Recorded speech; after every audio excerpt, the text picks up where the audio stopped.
consultant and trainer, and I started this business during COVID so that I could keep a roof over our heads. We have many children who have mouths to feed. So I designed and developed a range of workshops and short courses and accredited courses that will help you in your workplace when you are working with people who have neurological conditions such as ADHD, autism, dyslexia, to name a couple. So that's one of the reasons I do this. I have a number of children, 5 of my own, and I have stepchildren of 6. And we are predominantly neurodivergent in our house. So we have a range of different conditions going on in our house, which has also spurred me on to really learn a lot more and educate myself a lot more on neurological conditions and how we can support kids in school and in college. And then, of course, as they become adults, because as we know, as adults, we don't grow out of these conditions. The symptoms may change for us and they may become more manageable, but we don't grow out of it. So it's one of the reasons why I do what I do. So we're going to look at what ADHD is. We're going to look at a few of the facts and figures. Okay, and then how we can help our employees or our colleagues, those we're working with, and how in turn this helps our business. So I'll ask first of all, what is ADHD? So if you're joining us, you can shout out and tell us what your perception of ADHD is. Remember, there's no right or wrong answer. This is all about your own perceptions and kind of what you see as ADHD. If you want to type in the chat, you're more than welcome to do so. And on YouTube, you can click in the comments and write it up on there. I'll just give you a second to write something down and then we will move on. Okay, so we'd often get a lot of different answers when it comes to ADHD because of its personal perception. And thanks very much for that. Yeah, Attention Deficit Hyperactivity Disorder is actually what it stands for. Yeah, absolutely. That's what it stands for. You don't always see all of the traits of ADHD in all people, and we'll talk about those in a few minutes. So essentially, it's a neurodevelopmental and a neurobiological condition. And it's most frequently diagnosed in children. Now, we have seen a lot more diagnoses going on in the adult population now, particularly in women who have been misdiagnosed or undiagnosed as children. Lots of women as children would have been classed as having typical female behaviours. So maybe being withdrawn or maybe being a little bit chatty, over social and that kind of thing. Precocious or promiscuous would also come into those kind of criteria when people are looking at kids, and they're classed as normal female traits because apparently that's what we're like. So lots of people have actually been missed or misdiagnosed, and as people have become older into adolescence, many women have been diagnosed as being depressed or anxious or having other neurological conditions or mental health conditions like borderline personality disorder, when essentially they actually have ADHD. Okay, so lots of people now are being re-diagnosed or going to somebody who's neuroaffirmative in order to get a correct diagnosis. Now, there's 3 core types of ADHD. Yeah, I don't know if anybody knows what they are, but we have predominantly hyperactive impulsive presentation. So this is called ADHD. We have predominantly inattentive presentation. So this used to be called ADD. I'm sure you've all heard of ADD, so it's attention deficit disorder. And they took out the hyperactive element to account for the people who are generally the people who would be classed as being withdrawn or shy, not engaged, unmotivated. And that's where the ADD came from. So what they did when they changed the DSM, they changed the DSM back in 2013. That's the last update that we have. Okay, and they put ADD just under ADHD, and they just did ADHD as a single diagnosis, and then you have your 3 types. Okay, so you have your typically ADHD, your inattentive presentation, and then of course there's the combined presentation. So this is the one that people get diagnosed with the most. Basically what they're looking at here is you might have somebody who's very active some of the time, but withdrawn, say, some of the time. So you have especially if you're working with children, you might notice it that little bit more. Maybe I can explain a little bit about the way my own mind works, in the sense that my brain is constantly going, very, very busy brain. My brain is like the computer screen. I've got 2 screens here, and at any one time, I'm going to have at least 32 to 50 tabs open on that screen. And my brain is very similar to that. Now, when I would be classed as being hyperactive, it would be the time when I am hyper-focused, and maybe I have a deadline that needs something to get done, and I would be focused on that activity, in which case I can do quite a lot of things where it would take some people a week to do or a whole day to do. It might take me a couple of hours to do. Then when it's predominantly inattentive would be where I am procrastinating to such an extent that I'm not actually able to get my tasks completed, because I'm not interested in what's there. So I need something to spur me on to make me do that. So I don't know if that makes any sense to you, but that's kind of where that's coming from. So you'd be both types, so a combined presentation. So it affects the part of the brain that is responsible for maintaining attention, behavior, social interactions, and day-to-day activities, which are more pronounced in childhood. Not all people with ADHD display inappropriate or distressed behaviours, which I think has been a really common misconception over the years, as people automatically presume it's the boys who are too busy, who are engaging in those distressed behaviours, engaging in what they would call challenging behaviours. I don't like to call them challenging behaviours, because at the end of the day, the behaviour isn't the challenge, it's the person that's actually seeing that behaviour that's finding it a challenge. So it would be a case of, how can we understand what this person is communicating, because all behaviour is communication. What is this person communicating, and how can we support them with that so that that behaviour doesn't happen? People with ADHD have higher stress levels than neurotypical people, which can affect their sleeping and eating patterns.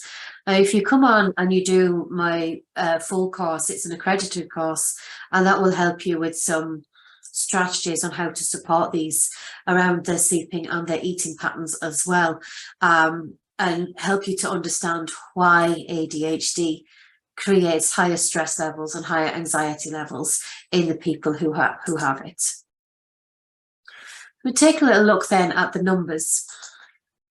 So there's up to 7.1% of adults at the moment, adults and children who have ADHD. Now, as I said, there's new research coming out, and that will be out in the not too distant future, because of the amount of women as adults and other adults, male adults as well, who are going and getting that diagnosis. We've learned that it's a genetic condition. Okay, so it's quite likely, when you have children who have ADHD or autism or dyslexia, it's quite likely that somebody else in the family, most likely one of the parents, is also ADHD. Okay, 1 in 30 children have the full symptoms, so they're really struggling, really struggling. Now, although children often struggle in school, the ADHD brain has the perfect skills for many fast-paced roles in adulthood. So the likes of trainers, entrepreneurs, people who want to work for themselves, are much more likely to have an ADHD brain than those who go out into the workplace. Things like sales is also a good place for ADHD, stock markets, anything like that that requires that fast-paced brain. Adults with ADHD on average are less than neurotypicals and are more likely to be unemployed. And again, that now comes down to the challenges that they have and the lack of understanding. One of my sons has ADHD, and he finds it very difficult to keep a job. He can go into a job and he's fine in the role for a period of time, but people don't really understand him and they find him quite difficult to work with. Now, he won't tell people he has ADHD, and that's all quite related to the stigma that's still attached to neurological conditions here in Ireland and beyond. So what do those numbers mean for us? Okay, so the right supports, once somebody has the right supports, with ADHD, they can lead a very fulfilling life and excel in their workplace environment. They just need to have the right supports in place.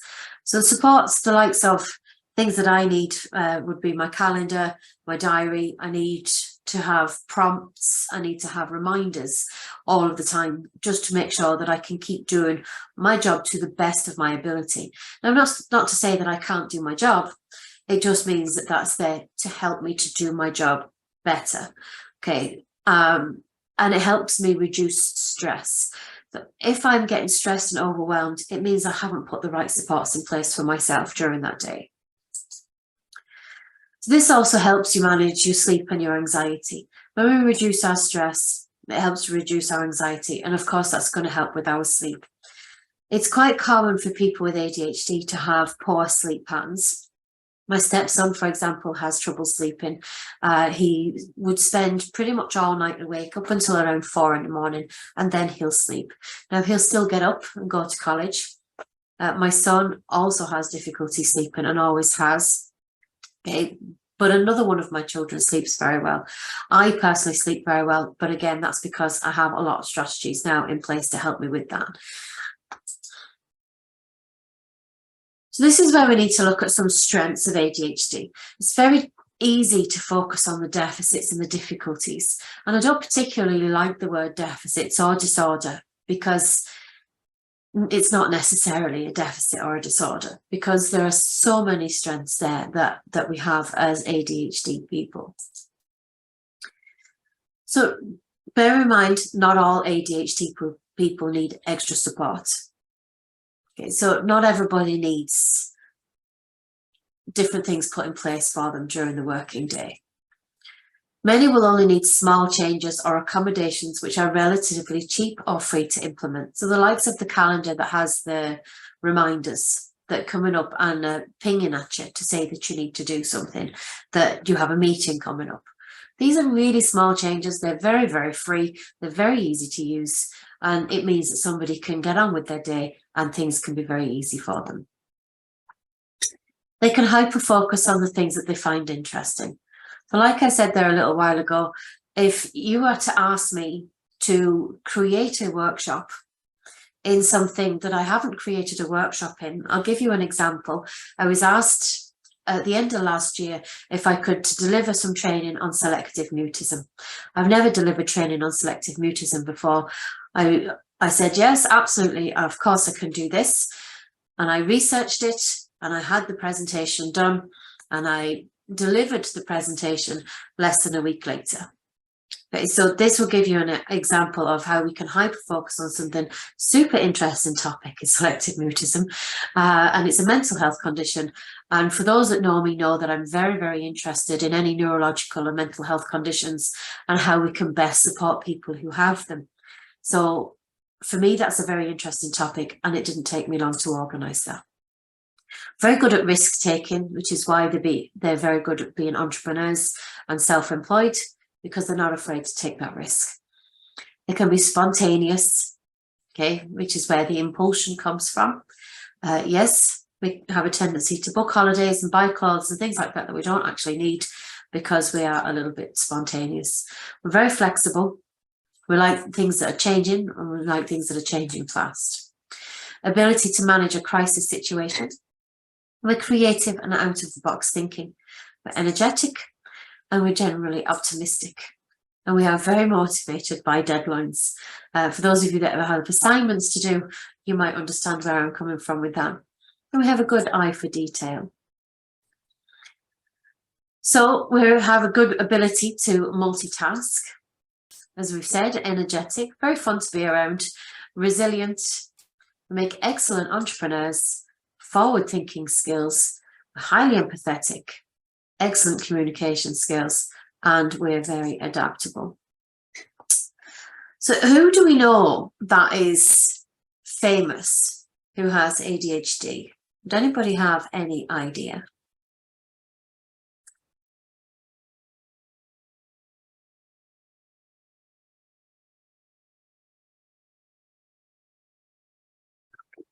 So we'll give you an idea. These are some. We have a chat there. No, that's okay. So these are just some of the people who would have been classed, either have been diagnosed now in this day and age, or people from before who would have been, let's say, diagnosed in their absence, or it would be assumed that they would have the diagnosis. So these are some of the people. Walt Disney and Albert Einstein, obviously, we don't know for certain, but they would have said that they would be ADHD. So the likes of Bill Gates is ADHD. Okay, there's a few others here that we have. Zoe Deschanel, she was the lady, she's a model and actress and singer. She was the lady in, oh, I can't think of the name of the program now. Adam Levine, he's a singer, songwriter, record producer. He's also an actor. He's Maroon 5. Who else might people not know? Michael Phelps was an Olympian. Karina Smirnoff was Dancing with the Stars. Howie Mandel, he's America's Got Talent. He's a game show host. And I think people should know the rest. Simone Biles, she's an Olympic gymnast. But most of those, I'd say, people will know. So those are just some of the famous people who have ADHD. And as you can imagine, this is only a handful. This just kind of helps us to take away a little bit of that stigma in the whole, okay, somebody has ADHD, that means they can't do things. One of the biggest problems that we've had in our nation, and there's actually research out that's shown that 70% of the prison population have ADHD. 70% of the prison population has ADHD. Okay. And I'm just going to let that sink in. When we're not doing the right strategies for our children when they are younger, and we are defining them as a bad child, okay, people often become what they are told they are. Okay, so it's just to make sure that we have the right strategies in place and we don't see ADHD as a bad thing. And once we have the right strategies for the children, we can really harness their strengths and bring them on so that they become famous people with ADHD rather than one of that 70% statistic. Okay, now ADHD obviously is not without its challenges. It does have challenges, unfortunately. Some of the challenges, and we're not going to really focus very much on the challenges because we're trying to look at things from a strengths-based perspective, but it isn't without its challenges. Okay, so going off task procrastination is a big thing. Okay, again, with the right supports in place, we can really help with that. Okay, my calendar is set now, literally every minute of every day I have on my calendar of exactly what I'm doing and when, and I have designated focus time in my calendar where I set myself a task, and as my deadline then, that focus time could be 1 hour or 2 hours, but I set myself that deadline to have that task done within that time period. Now, granted, it doesn't always get done, but 9 times out of 10, it gets done because I have put it in my calendar. Okay, anxiety is a big thing for a lot of people with ADHD, but again, not everybody. Okay, so again, this is something that we can manage. Anxiety is a manageable condition. Okay, we just have to have the right strategies. Anxiety isn't something I would suffer with too much, but that's because I've engaged in meditation and mindfulness for many, many years. I've been in and out of therapy since I was 15, and I have got ways and means of helping myself to keep calm and not get too stressed. Okay, yes, I do still get it from time to time, but not to the level where it's disabling me. Boredom, it's a very big thing. I can't remember the amount of times my husband has said to me, would you ever just sit down for 5 minutes? Okay, I sit down, I go to sit and watch a program with him, and within a few minutes, it's, I'm just getting up. What are you doing? I'm just going to go and wash up, or I'm going to go and put on a wash, or, do you know, and that's me relaxing. Sitting down for any length of time, I find very difficult unless I'm engaged in something like now. Forgetfulness is another thing. As I said, if it's not on my calendar, it doesn't get done. It's as simple as, okay, if you ring me and I'm in the car and I'm on the hands-free and I'm saying, yeah, absolutely, that's no problem, I'll call you back. If I don't call you back, that's because I've forgotten, because I didn't write it down. And obviously I didn't write it down because I was driving the car. And I told myself, I'm going to remember this. And by the time I've reached my destination, it's gone. It's as simple as that. So this is a challenge for me, especially because I'm in business and I get calls from places for me to go and do a talk somewhere, or to take a training course. And obviously that can be a big problem for me. So this is something that I need to work on, and I need to find a strategy around a situation like that where I'm going to forget something. So how can we support people in the workplace? This is going to depend largely on the individual and their particular struggles or challenges. Some people are going to need something very small, like the calendar with the prompts. Some people are going to need something a little bit more in depth. So the likes of having task-based, somebody to remind them of things, can also be a thing, having that little buddy in the place as well. So think about focusing on their strengths. What are the person's strengths and how can you enhance these? So that hyper-focus, finding out what their interests are. What is that person's interest? If their interest is sales and numbers, get them into sales and numbers. Okay, get them into the accounting section. These different things we can do, get them into analytics. Whatever their strengths are, find what they are. Mine is research and developing courses.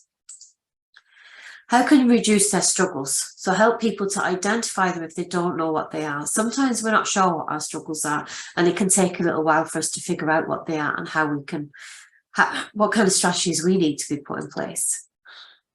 Provide a quiet space. A quiet space needs to be available to everybody so that it reduces stigma. If you have a quiet space that's only available for people who have the neurological conditions, you're not being inclusive of everybody. We need to be inclusive of everybody. Everybody at some stage needs a quiet space. If you are in a large organisation, say like a call centre or something like that, you might be able to have a room that has quiet desks, that are sectioned off, individualised quiet desks, so people can go in there and work away themselves for a couple of hours before rejoining the rest of the group. Okay. It's really helpful for people to have that quiet space where they can really focus on things that they do with no distractions. Distractions, they're so easy to get distracted. Promote movement breaks. I worked in a call centre for a good while, and one of the hardest things working in the call centre was the fact that you're tied to the phone. Okay, if you want to go on a personal break, you have to log out of your phone, and when you come back, you have to log back into your phone. You're stuck there for all of that time, and you're only allowed 15 minutes of personal break time. Okay, obviously you want to keep some of that when you need to use the bathroom. So it can be very difficult. If you were a smoker, for example, you would get to go out and do that frequently, but if you're not, you don't have that option. So you hated it. Me too. So it wasn't a great place for me, but you know, I lasted 8.5 years in the call centre, so it was a long time to be there. But of course, I had small children at the time, and I needed to keep the roof over my head, and that was my motivation to keep going into work. I did do a lot of learning, and I did start my degree whilst I was in the call centre. So in fact, I did my whole degree whilst I was in the call centre, 6 months. I don't blame you.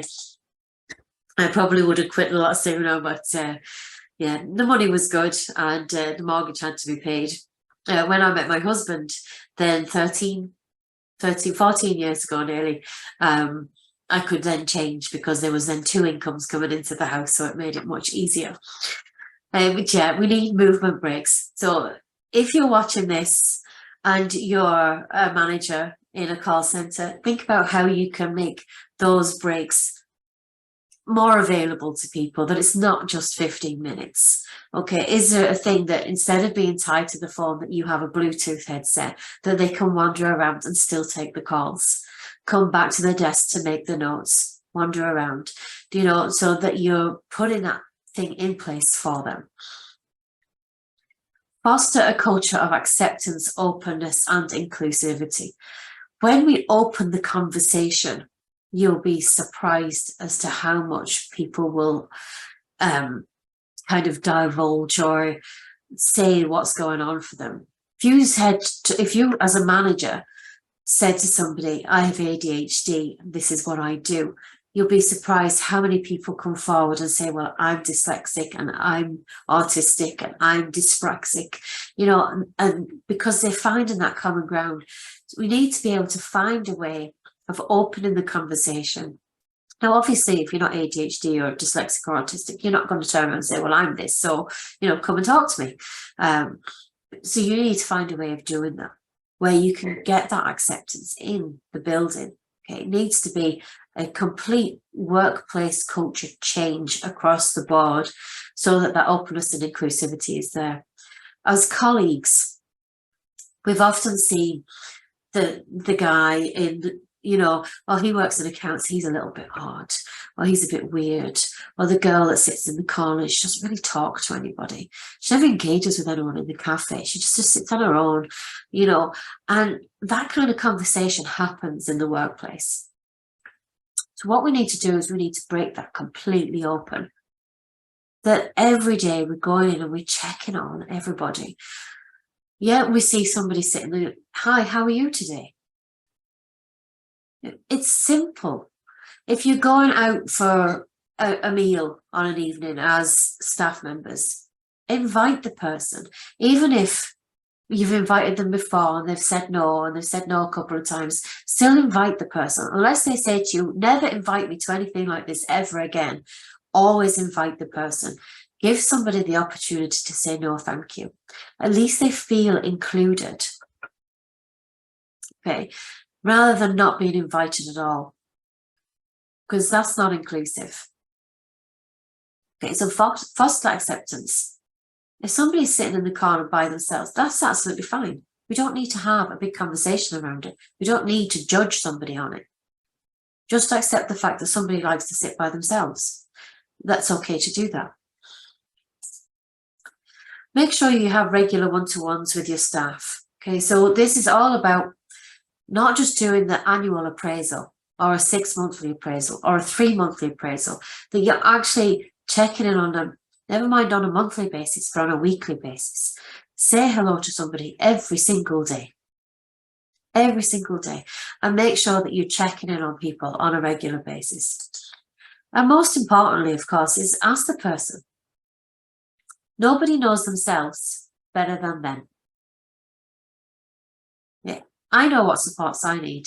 And if I didn't, I'd be really glad of somebody that's going to ask me, what supports do you need? That I can actually stop and think about it and say, do you know what I'd find really useful now is a notebook on my desk? You know, or I actually have, I don't know if you see this one, I haven't written on it this week yet, but this is my little thing that I just doodle on. I don't know if you can see that because of the way that the background is, but it's a wipe-free board, so you can just wipe it off and doodle away on it. So I find that really useful. Fidget things are a really good idea around the building, so especially at meetings. Now, you don't have to go investing in a whole heap of fidget toys like spinners and cubes and things like that. You can use things that are accessible in your place of work. So in an office environment, for example, you might have the likes of blue tack, paper clips, elastic bands. All of those things are really, really good fidget toys. Really good. Clicker pens is another one.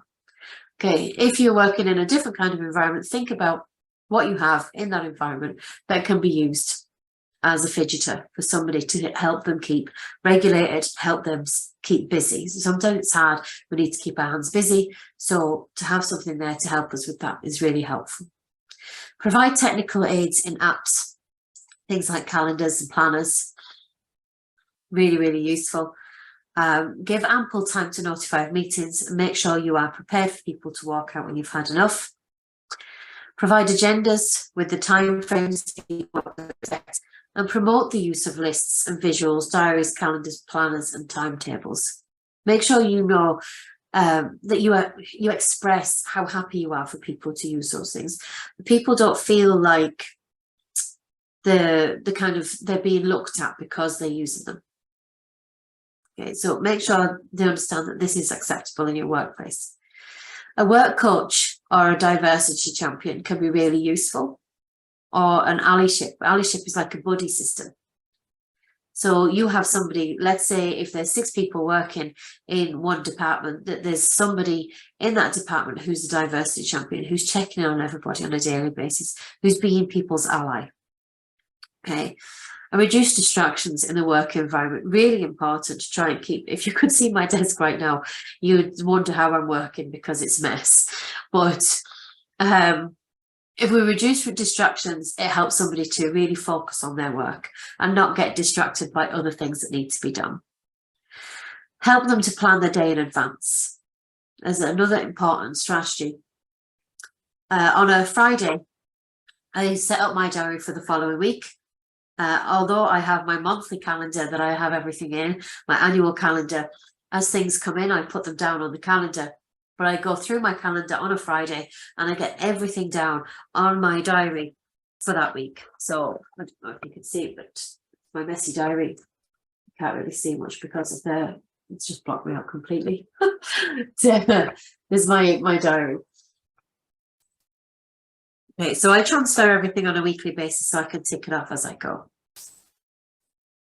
It really helps to reduce stress. When I go to bed at night, I have everything ticked off that I've done that day, and anything that I haven't done that day, I transfer over onto the following day. And yes, some of those can be moved several times, and they'll be moved until they become urgent, and then they'll get done. But sometimes I just find it really helpful to have that written down right in front of me.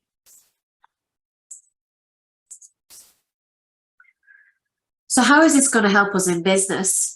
ADHD people do have many strengths, like neurotypical people do, but the strengths will be much more profound than those of a neurotypical person.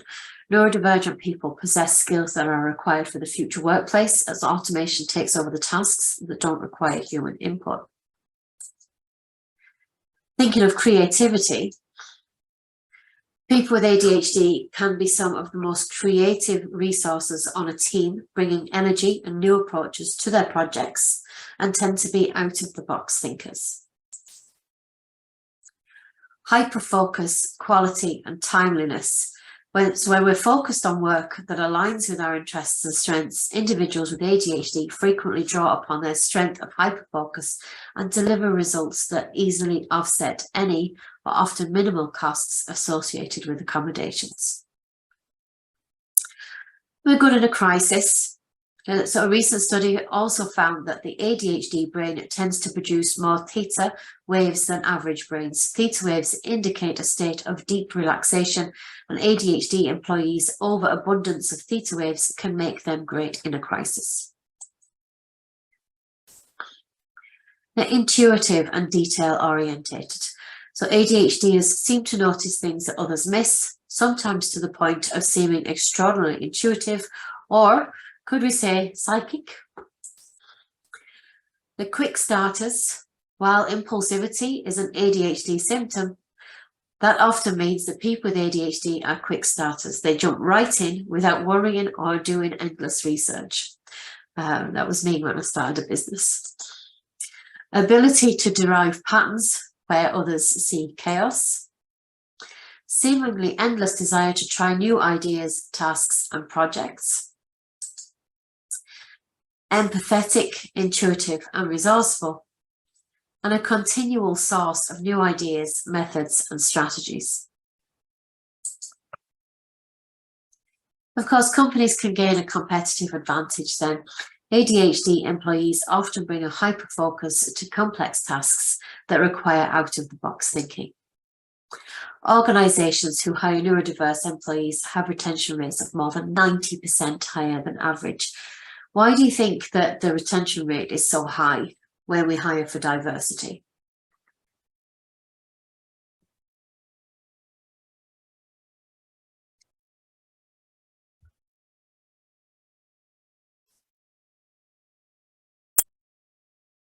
Not sure, that's okay. A lot of it is because there's that sense of belonging. When we hire for diversity and everybody is valued for who they are and they feel accepted, once you belong somewhere, you don't want to leave. Okay, The other side of it as well, of course, is neurodiversity covers obviously more than just ADHD. So when we think about autistic people, for example, they don't much like change. And of course, if they're being treated well in an environment and they don't like change, they're also more likely to stay. But there's much more family, kind of the family ethos in a place who hires for diversity. The symptoms of ADHD can be seen as superpowers, all of which are beneficial to the workplace environment. So now we've come to our Q&A. Okay, so this is for if anybody has any questions that they haven't asked during the lunchtime. And if there is any questions, I'm happy to take them. And otherwise, I would like to thank you for being here and for coming along and for watching our YouTube channel as well. If you'd like to subscribe to our YouTube channel, it's TSK Academy. And if you would like any further support in hiring or retaining your neurodiverse employees, you can contact me directly. And that's my email and my contact telephone number are there.